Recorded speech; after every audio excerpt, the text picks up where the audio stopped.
I just strapped in on you. And the gold, same as usual. I've shoveled tons of this no-good blue stuff to get just a little speck of gold. I always told you, Comstock, you're only wasting your time. I shoveled a whole mountain away last year, and all I got was enough to trade for some liquor. Virginie, if this muck I shoveled away was worth 2 bits a ton, I'd be a millionaire. Yeah. And when it's wet, it sticks like glue. And when it's dry as dust, it gets in your eyes and your nose and your ear. I bet I've had 100 ton of it. You know, if I could carry enough of this to make a respectable showing, I'd have it tested at the assay office. There's gold in it, but I fitted a human that works to get it out. That's just what they won't know until they shovel it. If we could only get a good test report, we might unload our claim on some greenhorn. Huh? That's just what I had in mind. Oh.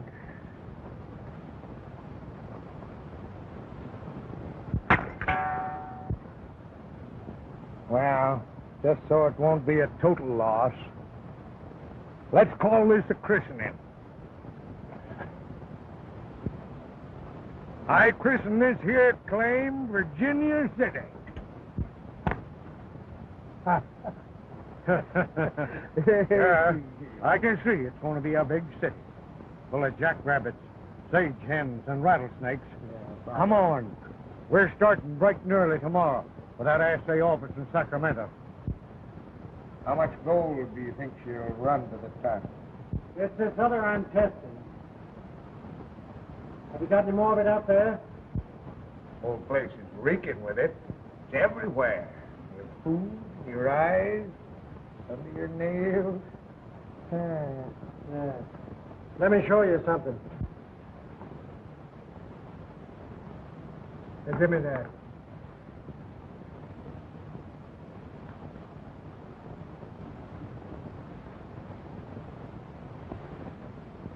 You got any more of this? I'd say I shoveled 1,000,000 tons of that right over my shoulder.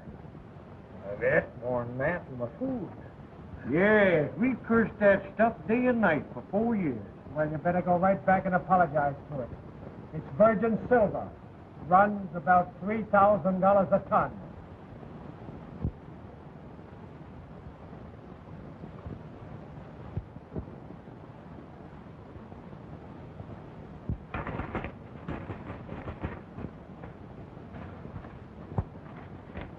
How much?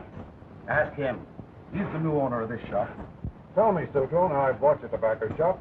Why are you in such a hurry to sell out so cheaply? I'm going to turn this gold into silver. Virginia City. Silver strike. Runs $3,000 to the ton. Wait a minute. If it's as good as all that, I think I'll go with you. I don't smoke this stuff anyway. Hey, where is this Virginia City? Men, I offer you sympathy for the loss of your crops. But we people of Indiana have been flooded out before. First it's the Wabash, and then it's the Ohio River. But never so bad as this year. I wish I were a miracle man instead of just a plain lawyer. Some of these men present are tenants living on my land. Their loss is my loss. But I am ready to offer everything I have left, if that would help. That's good of you, Sawyer. But I have a suggestion which may solve the problem without calling upon you for help again. My brother Danny brought an idea to me which, in our present circumstances, is practically an invitation handed to us on a silver platter. Read it to him, John. Here it is. Silver bonanza at Virginia City. $3,000 to the ton. Prospectors from all parts of the country are flocking to the silver strike. Unlimited quantities of virgin silver are being extracted daily from the thousands of claims in and about Virginia City. Where is Virginia City? 6 weeks from here by wagon, just this side of California. Let's go. I'm ready. Oh, wait a minute. There are conditions.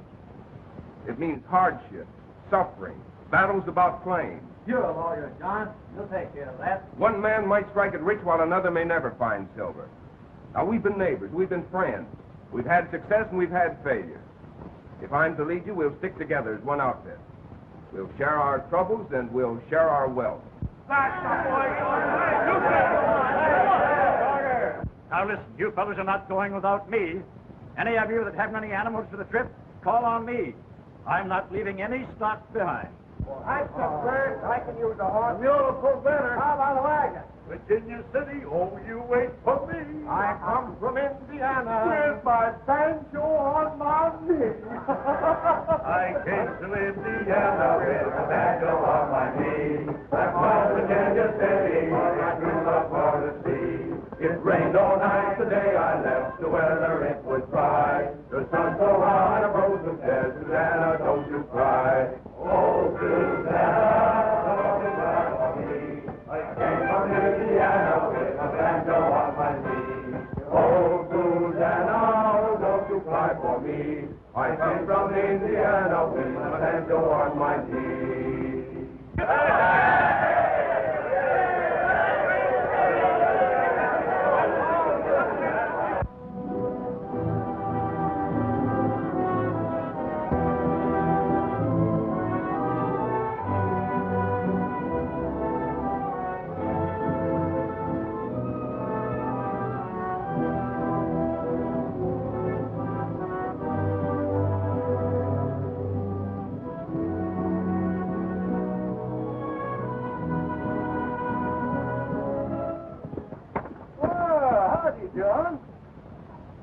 How's the newspaper business today? Well, you're furnishing all the news. John, you're up against a tough bunch. Well, we'll see about that tomorrow. That young brother of mine with you again today? Well, yeah, sure thing. Hey, Danny. Yes? Come out here. You know, that brother of yours is the makings of a good newspaper, man. I hope he doesn't bother you too much. Oh, no, he's a great boy. Hey, can I have this? What do you got there? I don't know. I found it inside. Hey, you can have everything in my shop, even the presses, if you can carry them, but can't have this. Oh, I thought it was just an old piece of rope. Yeah? Well, it's my most prized possession. Gave me my name. You better leave things where you find them after this. Oh, don't blame him, John. After all, it's only important to me. No, you know, when you've once been a pilot on the Mississippi, this lead line means everything to you. The only thing we had to guide us on a pitch-black night, feeling our way, steering that boat, my leadsman stood watch. This, over the side. And he kept feeding it out, touching the river bottom. And when these knots slipped through his fingers, well, he could tell how deep the water was, and he sang it out to me. Now this knot is Mark 1, which means a fathom of water. 6 feet to you landlubbers. And this knot, well, that means deeper water, safer for piloting. Now you landlubbers would call this second knot Mark 2. We don't. Oh, when my leadsman feels this second knot in his fingers, he knows we're safe. And he sings out, Mark Twain, Mark Twain. There's music in my ears. So I changed my name from Samuel Clemens to Mark Twain, so I could hear that sound the rest of my life. Mark Twain. Too bad we landsmen haven't something like that to warn us. You have. I tried to warn you in the paper. Mark, I should win that trial. We're in the right. John, you're piloting your Indiana men through a court case tomorrow. Yeah. And you're in shallow water right now. I've heard you're humorous, but this is pretty serious. Yeah, that's just the point. When a judge permits his decisions to be written for him, what chance have you? Is that Judge Albion's record? Well, I knew him in California before he was a judge. And the people that are fighting you practically appointed him. But this is a jury trial. Well, If I were you, I'd see a fella named Brown. Yeah, he calls himself a jockey by profession, but he fixes juries. But I don't have juries fixed. Brown does. For Hammond.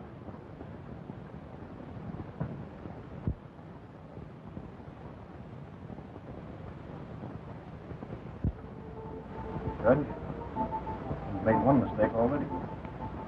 Granting that Indiana outfit a jury trial. There's some things even a judge can't sidestep in law. I have your verdict all written for you. All you have to do is read it. Make it a good one, will you? Sort of flowery. They've always been well written. Where's Hammond? He's in there.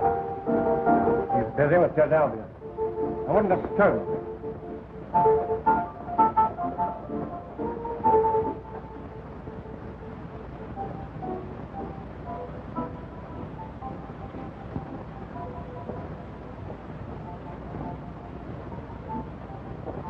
Well? It's going to cost you a couple hundred more than you figured. Johnson upped his hand. Needs to be foreman of the jury. Sure it was Johnson's hand that was up? You don't think I'd try that on you, Mr. Hammond? This is a jury trial.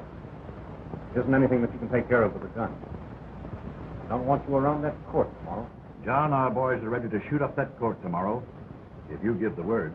Say, I can take care of that jockey that Mark Twain told you about. You know, he's no bigger than I am. You're putting wrong ideas in this youngster's mind. That's no way to handle this.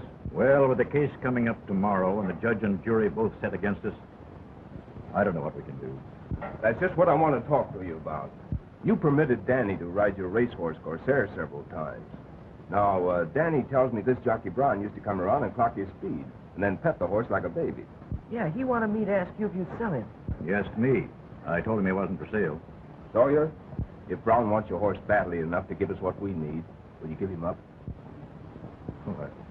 I promised him to Danny for his birthday. Well, I'm willing, if it works. All right, Danny. You get hold of Brown early in the morning before I go to court. Tell him Corsair's on the market.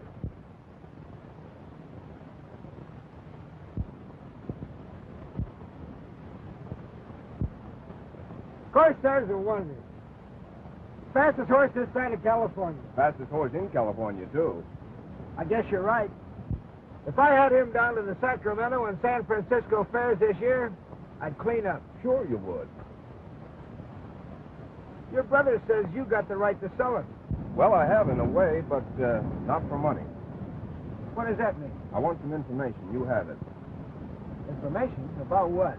That jury you bribed for Hammond. All I want to know is how much you paid each man. I don't know what you're talking about. You're wasting your time, Brown. I'm giving you a chance to be on a fast horse and out of town. It'll be too late for you to change your mind after I go into that court today. If Hammond knew I talked... Hammond or anybody else couldn't catch you riding Corsair. It's a fast horse, all right. Come on, is the deal? All right. The foreman of the jury, $500. Mike Wilkins, $350. Mike Wilkins, huh? Yeah. Joe Belknap, the same. Marty Sparks and the others, $200. He's yours. How soon before the trial begins? You'll have a good 20-mile start before anybody misses you.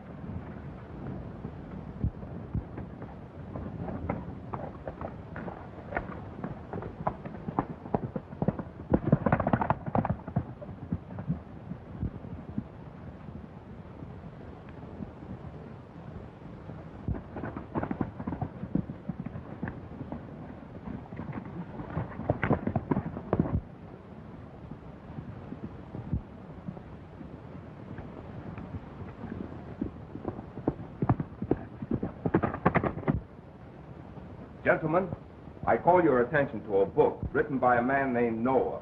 Not Noah the Bible, but a modern Noah, a purveyor of words, Noah Webster. From his book, I select a word not often heard in courts. The word is bribe. Here is the definition. Any gift or emolument used corruptly to influence public opinion.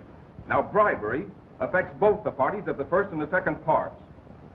Noah Webster further says, I object, Your Honor. Objection sustained. I see no reason to bring up such a subject in my court.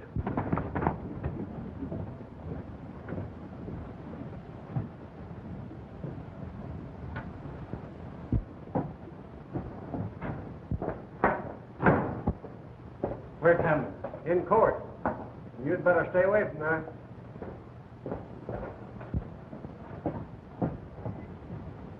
Your Honor, my reason is both relevant and material. And if the court will permit, I'll continue to lay the groundwork for further testimony.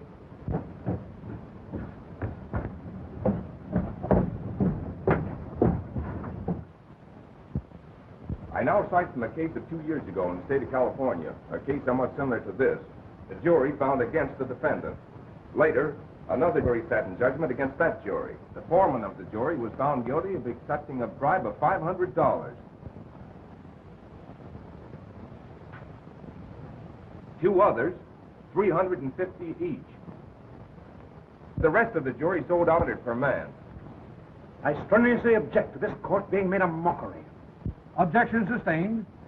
Young man, I'll have none of those tactics in my court. Hereafter, you will confine your arguments to direct evidence pertaining to this case. Your Honor, I call your attention to a case well known in our country.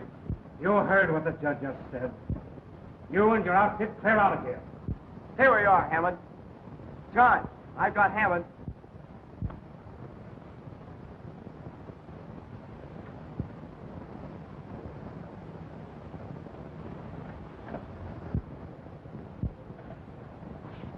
Careful, John.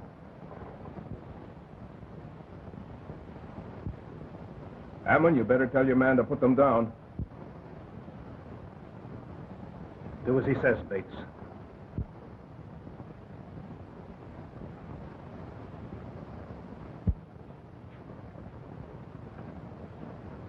Nice work, John. I couldn't have done it better myself.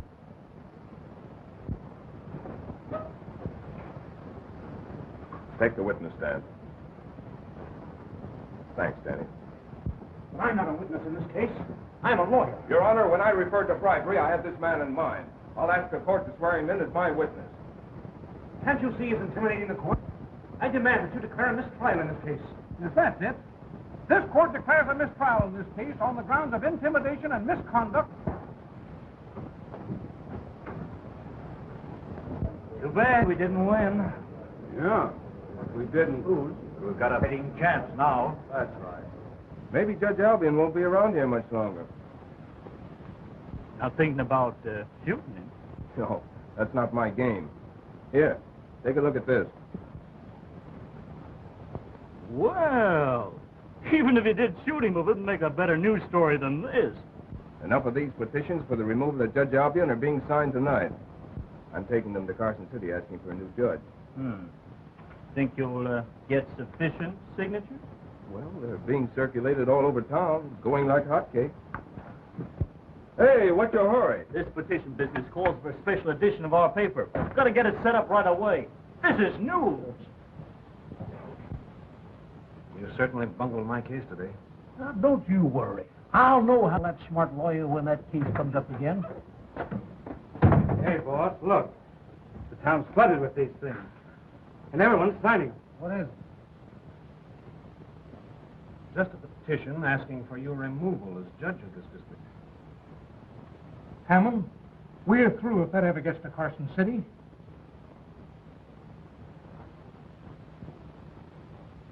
I'll be back in half an hour. Get some more, John. Yeah? At this rate, I'll get an early start for Carson City tomorrow. Well, aren't you going to take me with you? Say, after the way you helped me today, I'm going to need you with me all the time. What's that?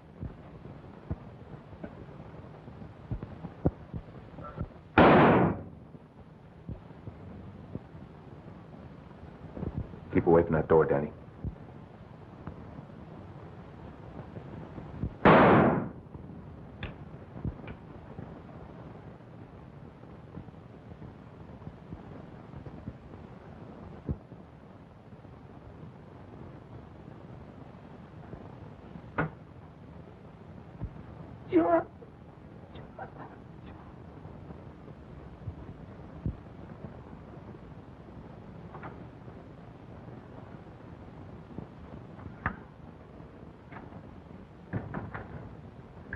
Got away. I couldn't see who it was. Danny.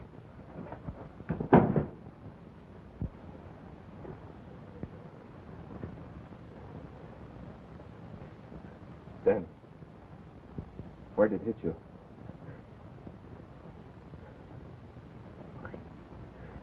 My back.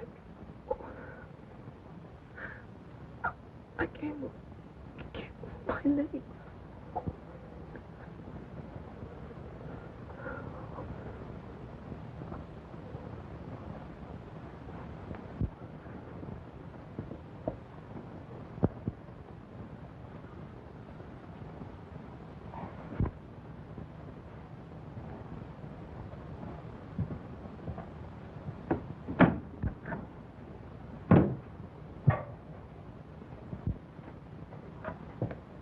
Bates is coming back.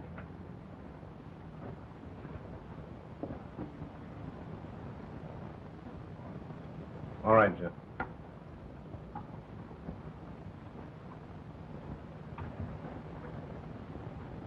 Any trouble? No. Anyone see you? I don't think so. I hope for your sake they didn't.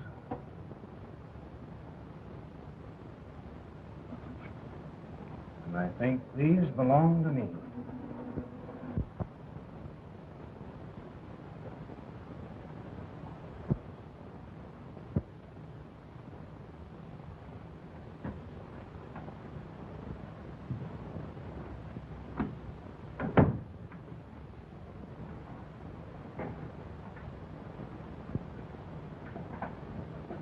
Doctor says his legs are paralyzed.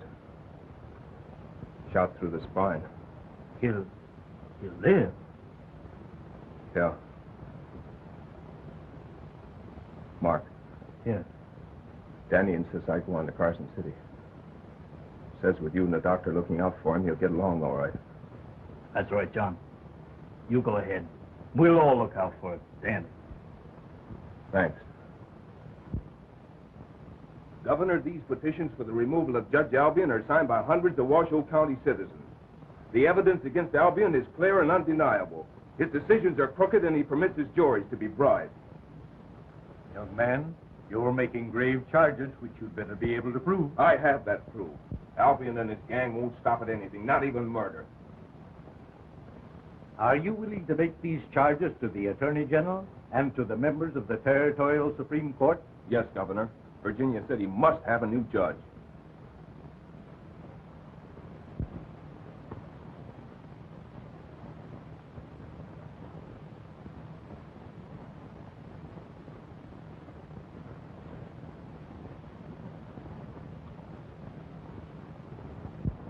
Friends,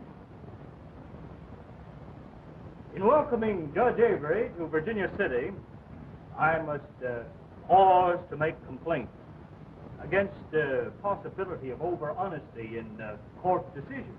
See, I'm a newspaper man, and if Judge Avery brings peace to Washoe County, there won't be any news, and my paper may have to suspend business. Now, in behalf of our people and law-abiding citizens, the vast majority of whom are assembled in this room without crowding the place, I present the charming Miss Linda Avery.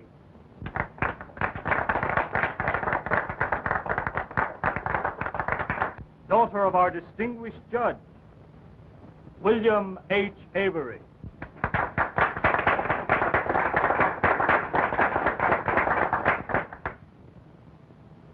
Your esteemed citizen, Mark Twain, prepared us for this welcome party by advising us you'd all be here tonight.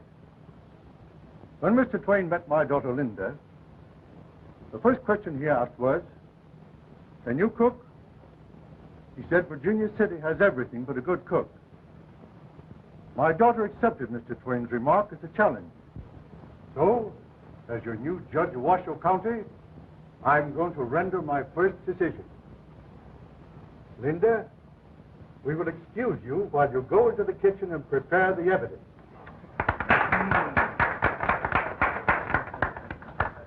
Perhaps I'm prejudiced in this case, for I've so many times tasted her delicious pancakes with honey. I shall enjoy tasting the evidence and hope the young lady wins the decision.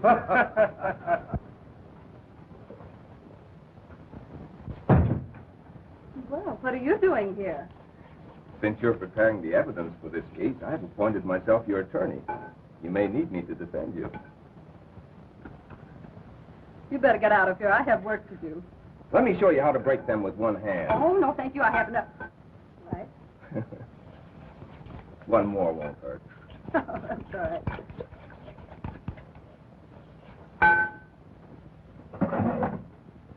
Oh, cookies. You bake these? Of course. They're good. Thank you. You're supposed to be on the reception committee. That's right. In your kitchen to prove I'm a cook, not an acrobat. Get up and let me down. You know, your father coming here as a judge is even better than I asked for. Bringing you along was a great idea. With an honest judge on the bench, I won't be so busy from now on. Will you stop getting those good ideas with hungry people in there waiting for food? Maybe other evenings I won't be so busy. Promise? That's a promise. All right. Come on. Sure? Hi. Well, social life of Virginia City seems to be rising like the morning sun. Well, let's hope that it doesn't set in the same way. It's a pleasure, Judge, to renew our association. I often think of the many happy days we spent together in California. We've had some interesting cases back there, Hammond.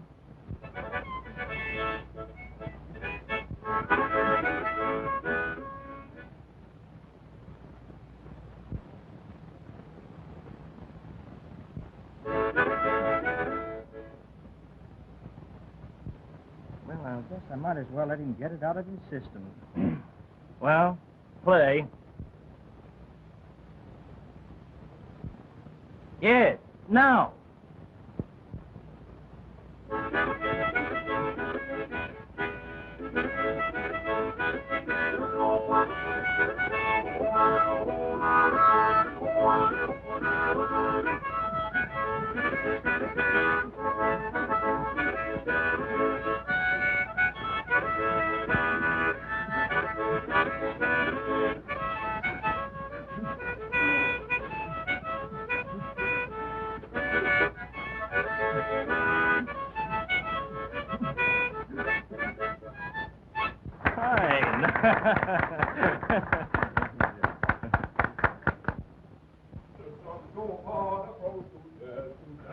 Don't you cry. Sorry I kept you up so late, Danny. Oh, that's all right. Some of the boys dropped in. We've been talking. You know, the paper says there's going to be a war between the North and the South. Oh, that's been threatening for years. Say, it's time I put you to bed, youngster. Oh, you treat me like a baby. Why can't we sit up and talk a while? You've been sitting up too long already.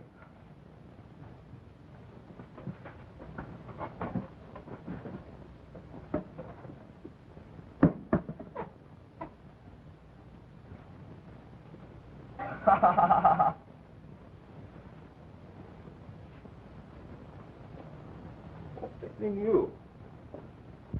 Oh, I was just wondering. What a great time you must have had at the party tonight. It was nice.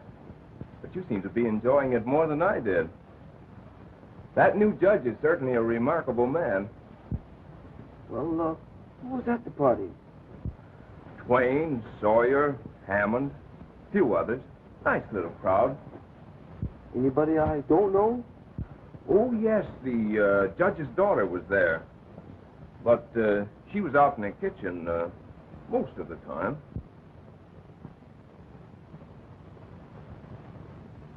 Mm-hmm.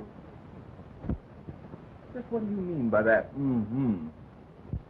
Well, where were you most evening while she was in the kitchen?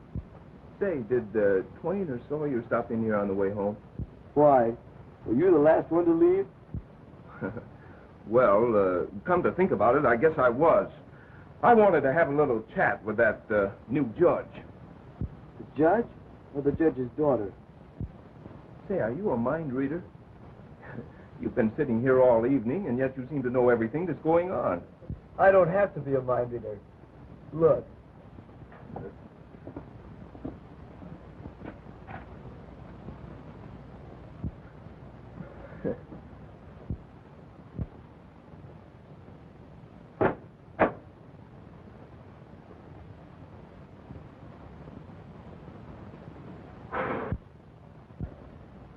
John, what does she look like?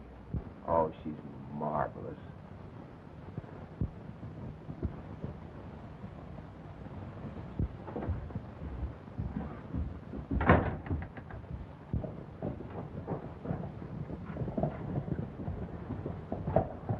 He's riding handsome since that new judge come to town. Yeah. Hammond will trim him down in court. Not if he figures on your help. There's the fellow that tells you what to do. I'll get him when he's alone. I won't be long. Mind if I go with you? Why, of course not. Well, he certainly isn't afraid of you, because he's headed this way. Hi, handsome.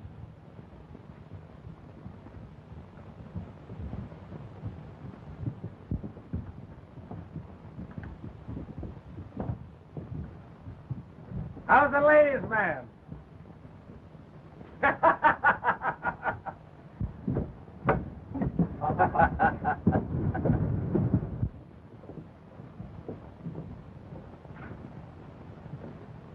You wait here. I'll be right back. But, John, I won't be a minute.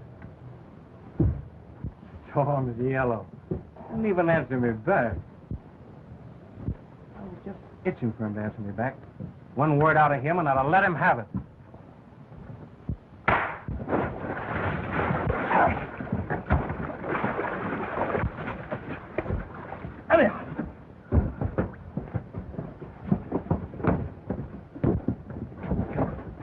Not now. Use some sense. I wasn't long, was I? No. I hope you didn't hurt your hand.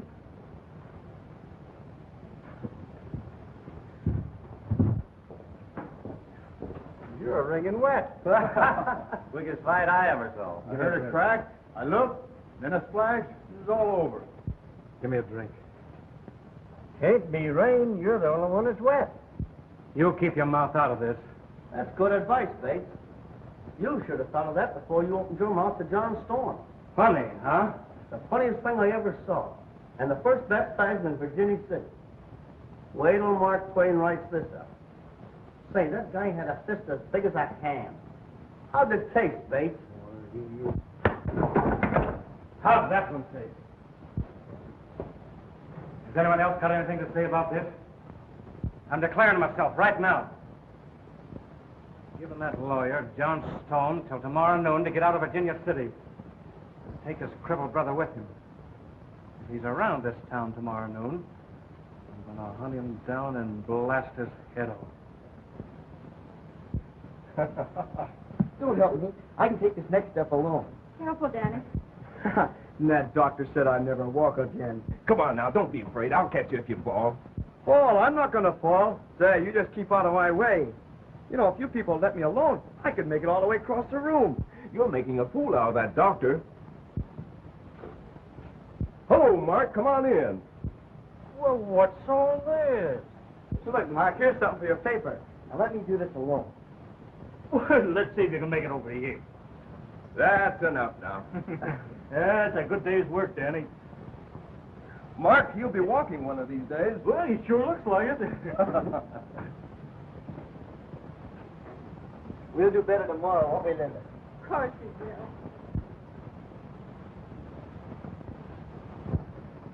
will. Come here. What's on your mind? Sit down. Now, I'm in a hurry, and I need some first-hand information. If it's about the trial, I'd rather talk to you later. Yeah, well, this won't wait. Where are you born? Indiana. And your father's name? John Storm, same as mine. Attend law school? Studied in the law offices of Judge Peterson, Indianapolis. Any living relatives? Well, my brother, Danny. Mm-hmm. Well, how old was your father when he died? Say, what do you want to know all this for? Well, I'm writing up your obituary. It'll be a long time before you print that. Well, I'm not so sure about that. Now, John, you can't go around knocking men like Bates into waterfalls without taking measures to protect yourself. Shut up. Bates declared himself yesterday in the Melodeon Saloon. He gave you until noon today to get out of town or to get you. Shut up. Now, I'm going to speak something about it. John, Mark's right. You must do something. Oh, half a dozen fellas told me about it last night. Well, Bates is dangerous, John. What are you going to do about it? Why, nothing, as long as he only fights with his mouth. Well, if you're not going to do anything, I'm going to see what Bates is going to do. John, you better strap on your gun. Bates to say John Storm's still in town. If he don't show up, I'm going up to his house to get him. My wife's against yours. You'll be leaving town before John Storm does. I'll take that bet. I'll hold stakes. We've got just about a quarter of an hour before noon. What's this? Your liquor bill. Take it out of my window. But you might not never come back.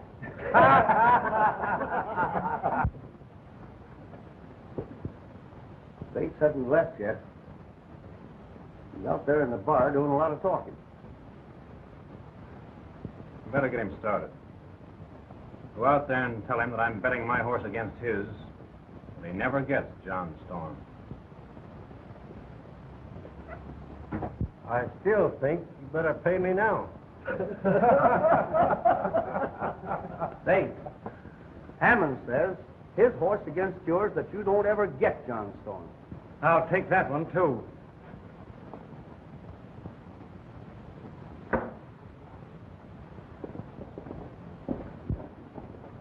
You fellas all heard. I'll be back in 10 minutes to collect those debts.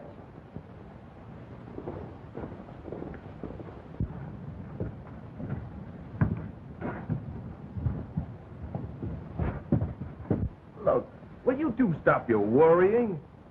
Oh, John.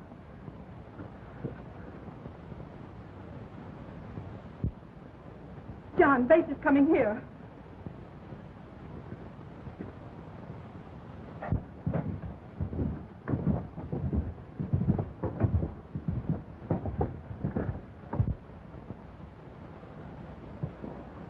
John, what are you going to do?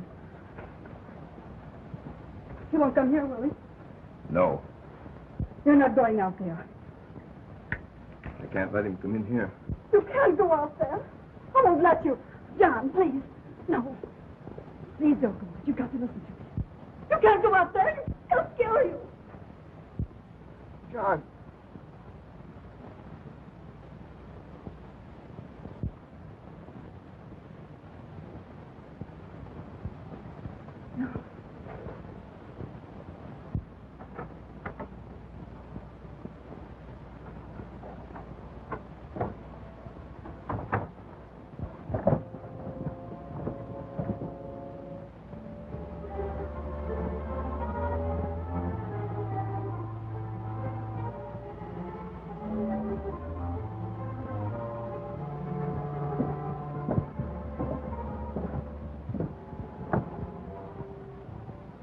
There he is. There's John Storm now.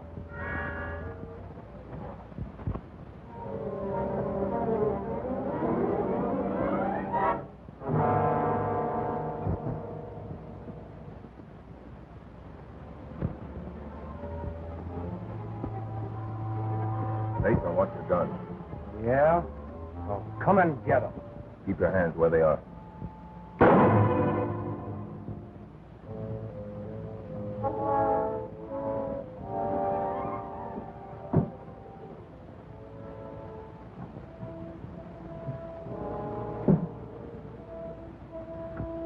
If anybody wants me for this, they'll find me in my home. You won that bet, fair and square.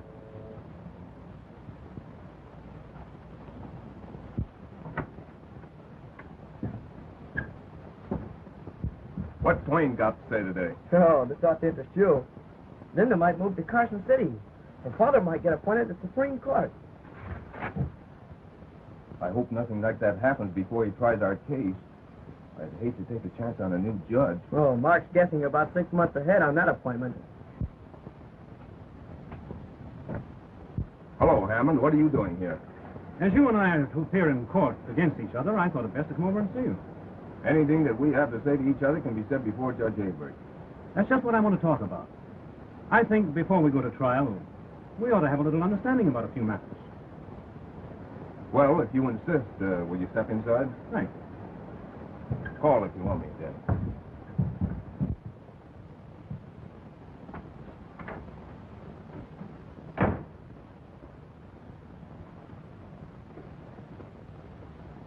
Anybody else around the house? No. It's nice to see your brother recovering. That's not what you want to talk to me about. As a matter of fact, it's not. I'm here to make you an offer. Yeah? Judge Avery has ambitions to become a Supreme Court justice of Carson City. Maybe that's something you ought to talk to Judge Avery about instead of me. On the contrary, it vitally concerns you and your case, which comes up before him. Hammond, I'm afraid you're talking over my head. My people are in a position to help Judge Avery get that appointment. Of course, you can see that it wouldn't be to his best interest to decide against us. Are you speaking in your interest or in the interest of Judge Avery? Neither. I'm talking to you for your own good. I'm offering you a chance to withdraw from the case. Is this an offer to buy our mining claims? The offer is only for you to withdraw from the case, because your men wouldn't have a chance of getting anything out of it anyway. That will enable you to take your brother back to Indiana, where he can get the best medical attention.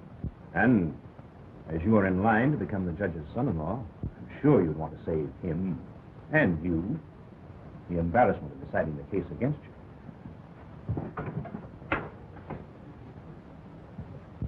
Think this over and drop into my office tomorrow morning. Glad to see you, Hammond. How are you, Judge? You've been somewhat of a stranger since we came to town. It's nice to see you again. I'll admit that I haven't been a very good neighbor. Won't you be seated? Thank you. Well, I see Mark Twain finally learned that you were slated for promotion. Yes, that was pleasant news to me. My people have been working on that for a long time. Of course, I knew that your assignment here in Virginia City was only temporary. Well, that's more information than I had. I haven't wanted to discuss these matters with you. There's a case of ours pending before you.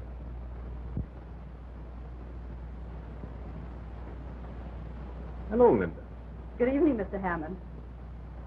I won't be away long, Father. Where are you going in such a hurry? John and I are giving Danny another lesson in walking. You know he has to learn all over again. With you for a teacher, you won't want to learn too soon. You have no idea how hard he's trying. I'll be back early, Father.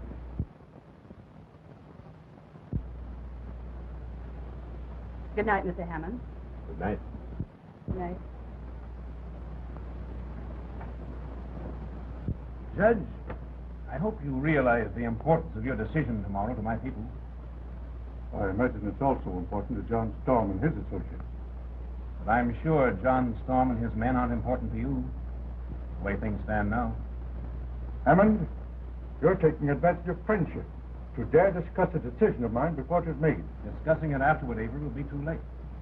It's worth too much to us, and I'm instructed to find out about it. Then I was mistaken in thinking this was a friendly visit. Avery, you're too familiar with the methods of the Caledonia people not to realize you don't dare oppose them. You're not helping your case any with these tactics. You'll have to go about it in another way if you expect to win this case. I found out what I came here for. Good night.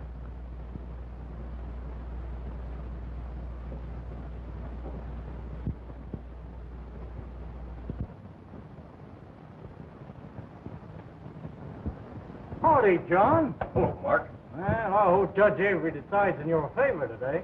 Aren't you coming down to court? Oh, yeah. Yeah, I've been waiting for you to pass here all morning. Well, come on. Oh. No, John? This may be your last law case out here. You're an optimistic fellow.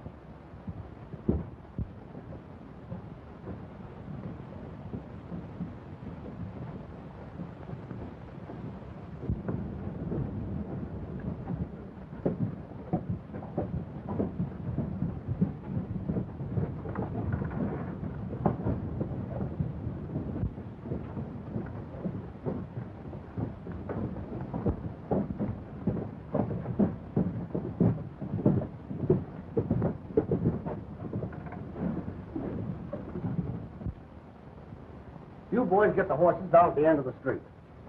Are you going alone? You do as I tell you. I'll take care of myself.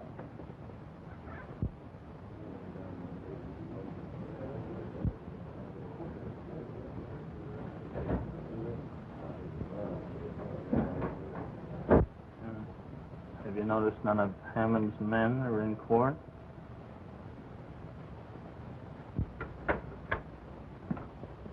Hello there.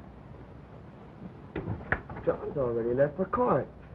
I know that. I just saw him go. Gee, are you that cheerful?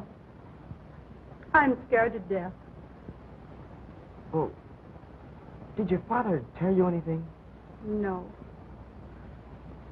Was John worried? Oh, he wouldn't let us know. No, suppose not. What do you think about it, Danny? I don't know.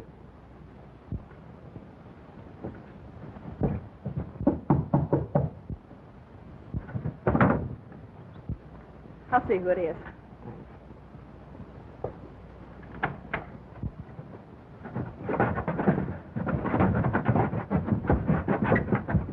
Linda!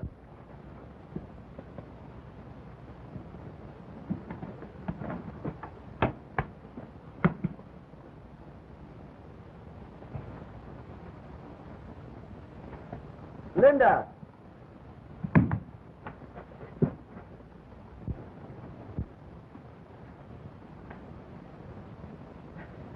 Linda!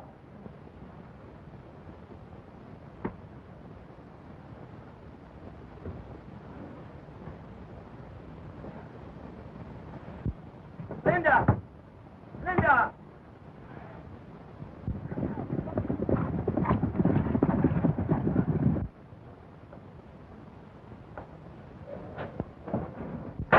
Everybody rise. His Honor, Judge William Avery. Hear ye, hear ye, hear ye. The Honorable William Avery presiding is now in session. Be seated. God help the people of the territory of Nevada.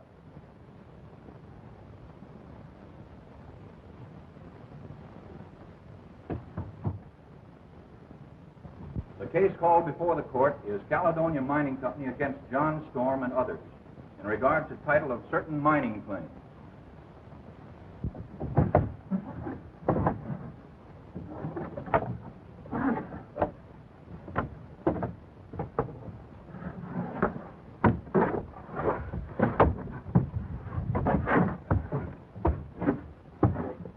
In this case, the plaintiff, the Caledonia Mining Company, has brought suit against John Storm and others, claiming title to a certain 40 silver claim, now filed in the name of John Storm and his associates. Basing my opinion on the evidence presented by both sides, and which I have very carefully examined, the court is now ready to render its decision. However, the court will rule first on the injunction granted the Caledonia Mining Company by my predecessor, Judge Albion. This injunction, halting work on the claims of John Storm and his associates, is hereby dissolved and canceled. Sawyer, we can open up the old hole again. I knew John would bring us through. You bet your life. Say, boys, we can have all the beef we want.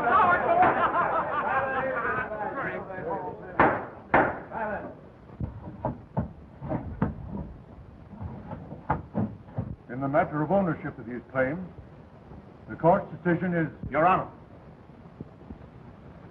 I have discovered new evidence that is vital to this case. It's a little late.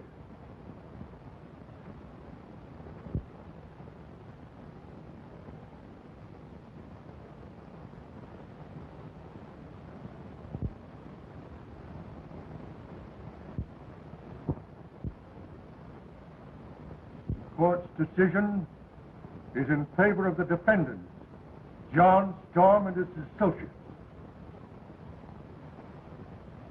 and they are free to reopen their mines and resume operations.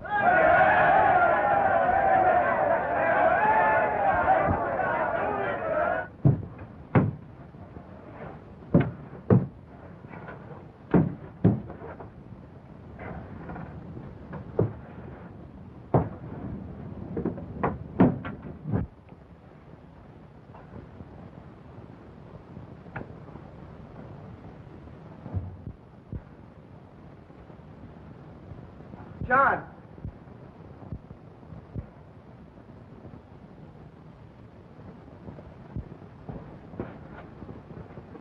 Danny, what happened?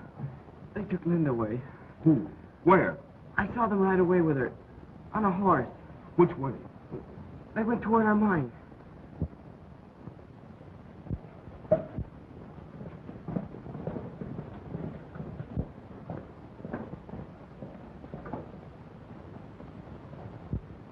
Hammond, you're under arrest.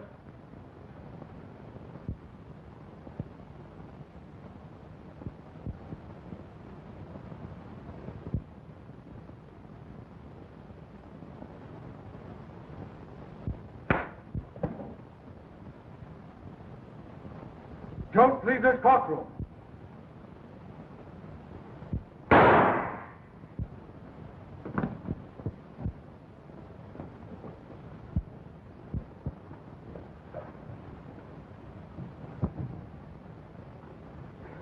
Danny?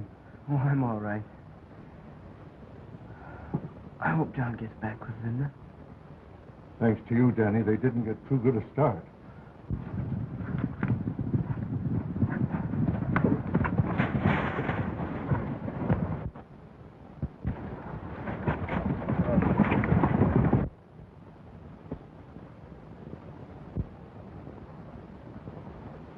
Hurry up. I want that fire out. Doing the best I can, boss. Well, how long do we have to wait around here? You stop asking questions. You'll know in time. Well, I don't like this business. Dry up and do as you're told. Well, what I want to know is, what are we going to do with the girl? Will you keep your mouth shut? Are we going to stay here all night? Throw up your head. Stay where you are. Come here, Linda.